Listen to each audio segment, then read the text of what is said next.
Let me go further. Let me go further to teach us something that will be beneficial to everyone. When God brought a dealing up, somebody was always asking me after service, and said, Sarah, you had a stressful day, you were tired. I said, no, I'm not tired. Even some of us are tired, when we come to the presence of God, we are recharged. You know the reason why we keep that face is because of burdens. We by every good means, we understand that getting little things when you come to once in a while, when you come to God's presence, is not enough for your destiny. You need all.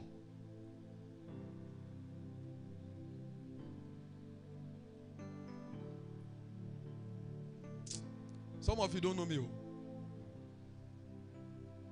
If there's someone in this church, and I make no boast under God, if there are people in this church who God has taught how to receive, with the dealing that God has had with me on how to receive virtue in His presence, if there are not much. I can receive from anybody. And I mean practical virtue that will be at work. And because there's something to do after.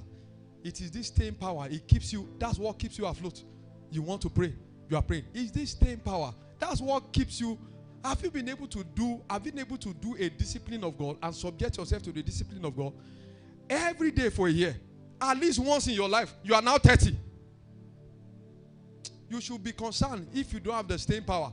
It is the power that keeps you serving God consistently. It is the power that keeps you walking in purity. It is the power that keeps you walking in the direction of your decision. After you have come to serve the Lord and you have come to be a son and a daughter of God, that is that power that keeps you serving and keep you walking in the path of righteousness. In destiny matters. If staying power is absent, forget about destiny fulfillment.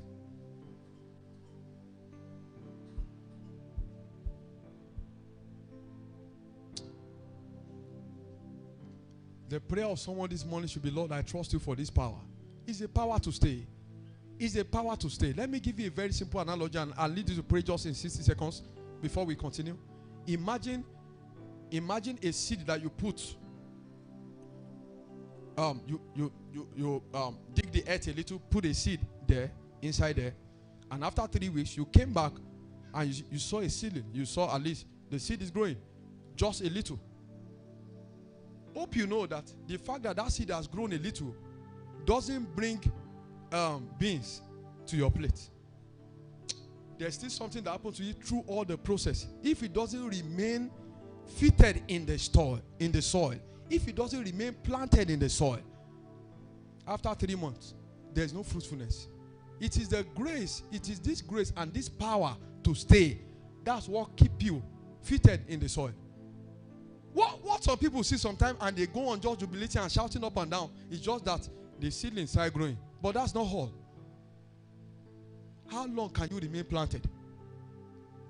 Abide, the Bible says, abide in me and I in you. You abide in me and I in you. And on the account of doing that, do you know what the resultant effects will be? It will be fruitfulness. If there's no staying power, barrenness will be the order of the day. Any kind of barrenness. Any kind of barrenness. Any kind of barrenness. Can you bow down your head and say, Lord, I ask for this staying power this morning. I ask that you give me the staying power. Not just talking power. Not just yarning power. Not just a power that talk but cannot. Not just a power that wish but cannot do. It's not enough for you to just desire. You must trust God to be able to do. Ask God for that power. Ask Him for it.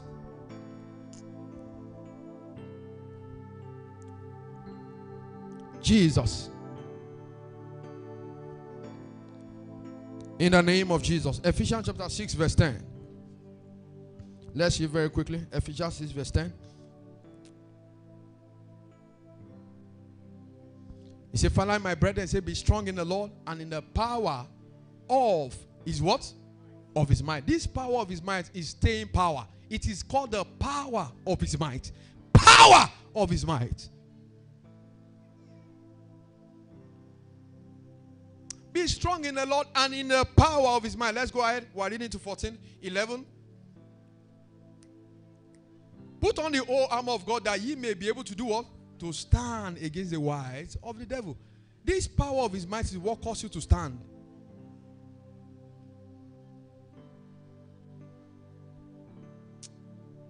Some of you know your warfare,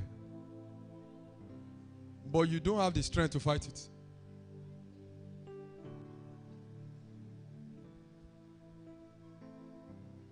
But can I tell you the truth? If you know your warfare, you must trust God for strength to fight it. Goliath will keep raging until David summoned the courage. He said, who are you, uncircumcised Philistine? Who are you to even keep everybody in bondage? It's not enough for you to know your warfare, but do you have strength to fight it? Do you have the strength, the grace to fight it? You know your battles. It's not enough for you to know. I'll counsel people. I know what's wrong with me. I know what that if I do now, I know say everything will change. Then do it. Why can't you do it? Verse 12.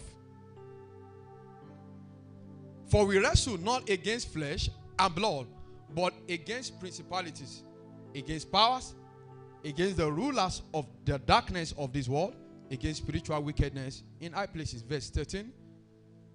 Wherefore, take unto you the whole armor of God, that ye may be able to withstand, well, in the evil day. And have you done all to do what? You do what? You stand. Is this power that keeps you standing? There's something called the evil day.